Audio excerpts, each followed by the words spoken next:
Let's take a look at using the Smart Grinder Pro, which lets you grind intelligently with dosing IQ technology. When grinding for espresso, it's really important that you use a single wall filter basket. That way, you'll get the maximum flavor potential of the coffee that you're making. Let's insert our 2-cup single wall filter basket into our portafilter and choose a 50-54mm cradle. Insert the portafilter into the cradle and set your grind size. Here, we'll select 14 to start, which you'll adjust depending on the flow rate over espresso. Next, set the number of shots.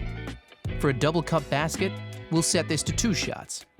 Now, start grinding by pressing the start button or momentarily pressing the portafilter in and releasing. You can use the pause function to settle and collapse the grinds in the filter basket before reinserting into the cradle and continuing to grind the remaining dose. While it can look like there's too much coffee in the portafilter, all you need to do is tamp and trim.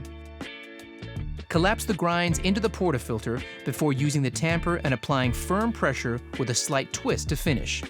Then use the razor to trim the perfect dose, leaving you with just the right level to make the perfect espresso coffee. Remember, you can adjust your grind size to fine-tune your extraction if required.